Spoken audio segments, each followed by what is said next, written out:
Breaking news చూస్తున్నాం. Congress senior నేత రాజ్యసభ మాజీ సభ్యుడు ధర్మపురి శ్రీనివాస్ కన్నుమూశారు. హైదరాబాద్ లోని తన నివాసంలో తెల్లవారుజామున 3 గంటలకు ఆయన తుది శ్వాస విడిచారు. గత కొంతకాలంగా అనారోగ్యంతో బాధపడుతున్న ఆయన గుండెపోటుతో చనిపోయినట్లు కుటుంబ సభ్యులు తెలిపారు.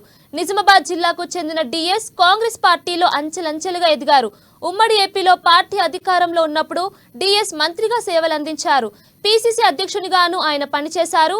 ఇక రాష్ట్ర విభజన తర్వాత 2015లో బీఆర్ఎస్ లో చేరిన డిఎస్ రాజ్యసభ సభ్యుడిగా ఎన్నికయ్యారు. అనంతరం మళ్లీ కాంగ్రెస్ కండువా కప్పుకున్నారు. డిఎస్ కు 2 కుమారులు ఉన్నారు. వారిలో చిన్న కుమారుడు ధర్మపురి అరవింద్ ప్రస్తుతం బీజేపీ తరఫున నిజామాబాద్ ఎంపీగా ఉన్నారు. పెద్ద కుమారుడు సంజయ్ గతంలో నిజామాబాద్ మేయర్ గా పనిచేశారు.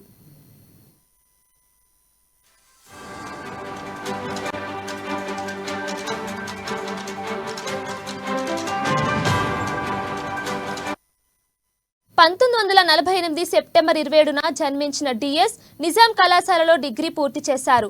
1989లో కాంగ్రెస్ పార్టీ తరఫున బరిలోకి దిగిన ఆయన నిజామాబాద్ అర్బన్ నుంచి తొలిసారి అసెంబ్లీకి ఎన్నికయ్యారు. అనంతరం 1999, 2004లో ఎమ్మెల్యేగా గెలిచారు. 1989 నుంచి 1994 వరకు గ్రామీణాభివృద్ధి ఐఎన్పిఆర్ మంత్రిగా, 2004 నుంచి 2008 వరకు ఉన్నత విద్య, అర్బన్ ల్యాండ్ సీలింగ్ శాఖల మంత్రిగా బాధ్యతలు నిర్వర్తించారు. 2004, 2009 ఎన్నికల సమయంలో పిసిసి అధ్యక్షునిగా ఉన్నారు. 2004లో టీఆర్ఎస్ తో కాంగ్రెస్ పొత్తులో క్రియాశీలక పాత్ర పోషించారు. ఇక కాంగ్రెస్ పార్టీ అధికారంలోకి రావడంలో వైఎస్ తో కలిసి పనిచేశారు.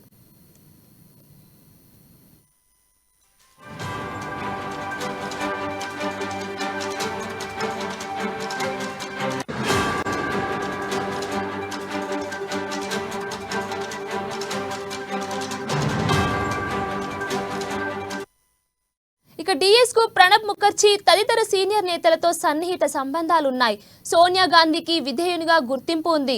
జైపాల్ రెడ్డి, కాసు బ్రహ్మానందరెడ్డి, కోట్ల విజయభాస్కర్ రెడ్డి, మరి చెన్నారెడ్డి, నేదురుపల్లి జనార్దన్ రెడ్డితో మంచి సంబంధాలున్నాయి. 2013 నుంచి 2015 వరకు శాసనమండలి సభ్యునిగా బాధ్యతలు చేపట్టారు. తెలంగాణ రాష్ట్ర ఆవిర్భావం అనంతరం శాసనమండలిలో విపక్ష నేతగా కొనసాగారు. రెండోసారి ఎమ్మెల్సీగా అవకాశం రాకపోవడంతో అసంతృప్తి చెంది 2015లో కాంగ్రెస్ కు రాజీనామా చేసి టీఆర్ఎస్ లో చేరారు. రాష్ట్ర ప్రభుత్వ అంతర్రాష్ట్ర వ్యవహారాల సలహాదారుగా పనిచేశారు. 2016 నుంచి 2022 వరకు టీఆర్ఎస్ రాజ్యసభ సభ్యుడిగా కొనసాగారు. ఇక రాజ్యసభ సభ్యుడిగా ఉన్న సమయంలో బీఆర్ఎస్ తో విభేదించి కాంగ్రెస్ నేతలతో మంతనాలు జరిపి తిరిగి సొంత గూటికి చేరుకున్నారు.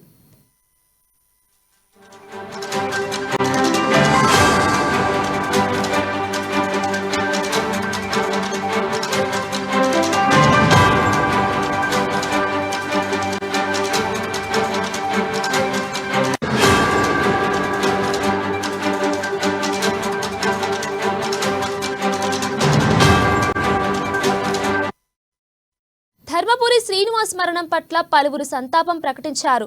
ఉమ్మడి రాష్ట్రంలో పిసిసి అధ్యక్షునిగా పనిచేసిన డిఎస్ కాంగ్రెస్ పార్టీలో కీలక పాత్ర పోషించారని గుర్తు చేసుకున్నారు. సుదీర్ఘకాలం కాంగ్రెస్ పార్టీకి ఆయన విశిష్ట సేవలను అందించారని అభిప్రాయపడ్డారు. సామాన్య స్థాయి నుంచి ఉన్నత స్థాయికి ఎదిగిన డిఎస్ రాజకీయ నేతలెందరికో ఆదర్శంగా నిలిచారని స్మరించుకున్నారు. తెలంగాణ ఉద్యమ సందర్భంలోనూ కాంగ్రెస్ రాజకీయ ప్రస్థానంలో ఆయన తన ప్రత్యేక ముద్రను చాటుకున్నారని గుర్తు చేసుకున్నారు. ఇక శ్రీనివాస్ ఆత్మకు శాంతి చేకూరాలని ఆ భగవంతుడిని ప్రార్థించారు.